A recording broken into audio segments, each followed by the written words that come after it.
Welcome back to CAN, Caribbean Affiliate News. The segment is sponsored by Claire.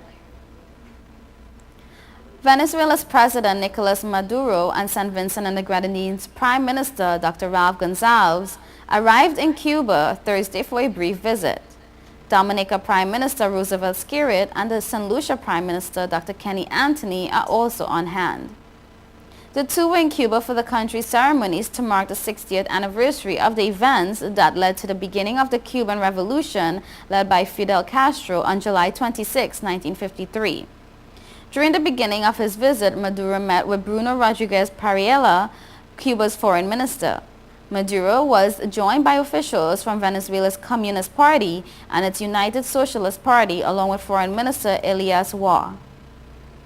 Maduro said Cuba had always been at the center of our affections in Venezuela.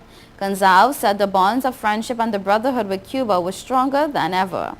Cuba has remained Venezuela's closest ally in the region, even in the wake of the death of former Venezuelan President Hugo Chavez earlier this year.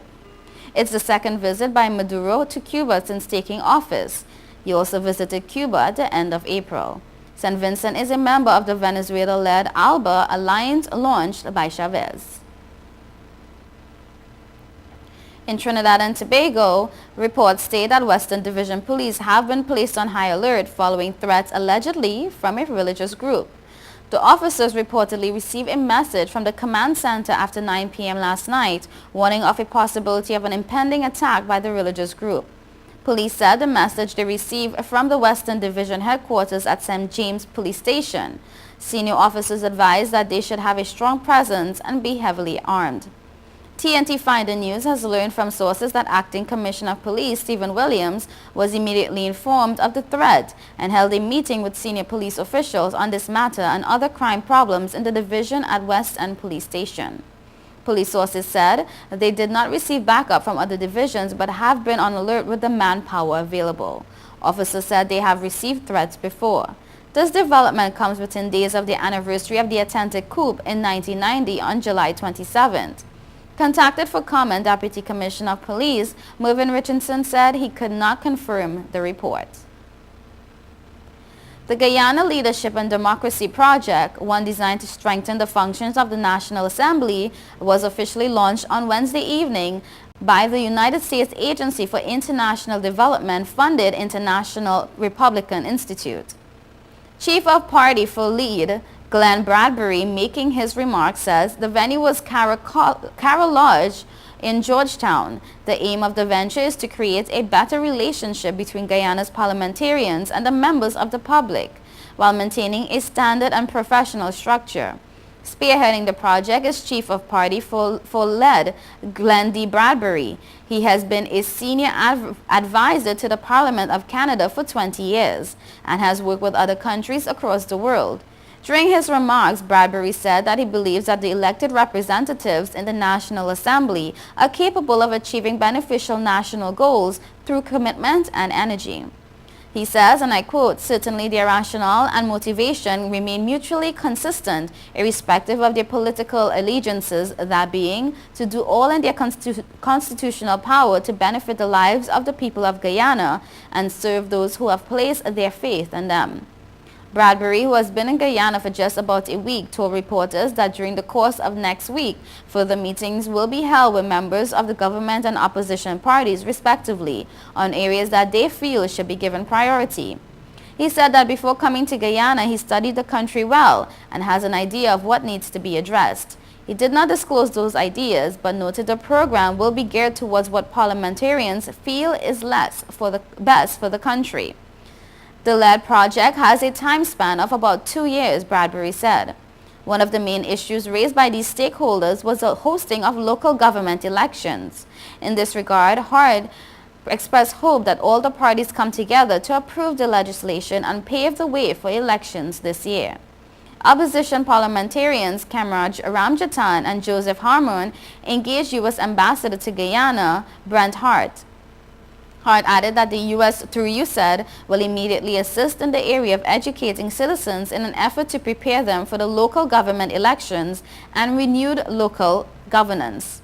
Leader of the Alliance for Change, Cameron Ramjatan, and a Partnership for National Unity, Joseph Harmon, were also present at the ceremony, which was also sought to welcome Mr. Bradbury to the land of many waters. In Antigua, the Director of Public Prosecutions, Anthony Armstrong, has made renewed calls for additional judges to deal with criminal trials in the High Court in Antigua and Barbuda.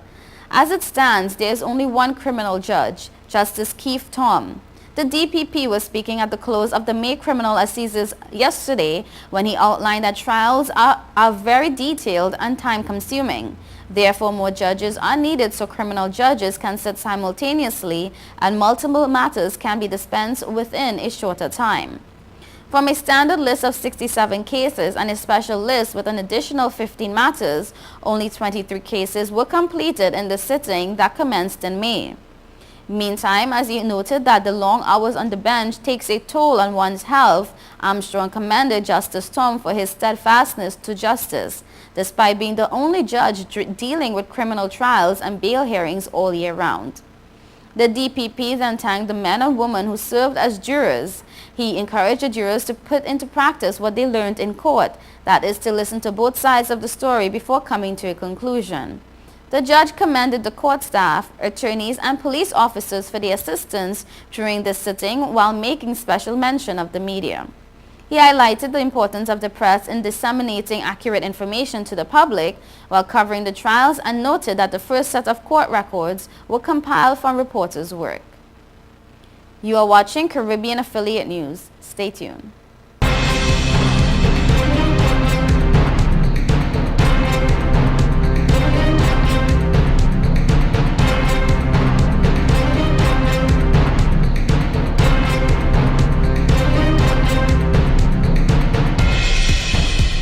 Government say it's all about the food. August the 10th.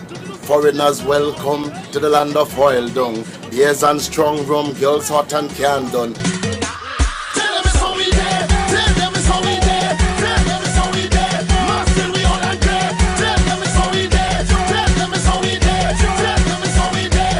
They.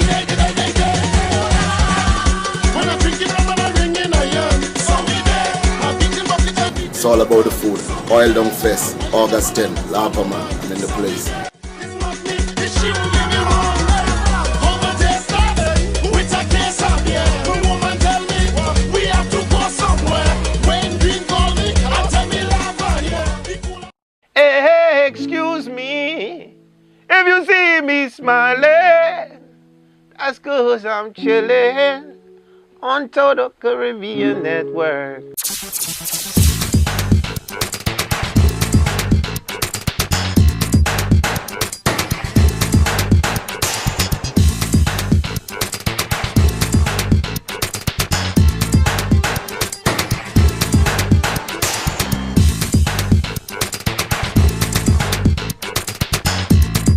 This your boy Wyclef John, man, and I'm chillin', man. Total Caribbean Network. Man, I love their style. Whoa, whoa, whoa, whoa, whoa, whoa.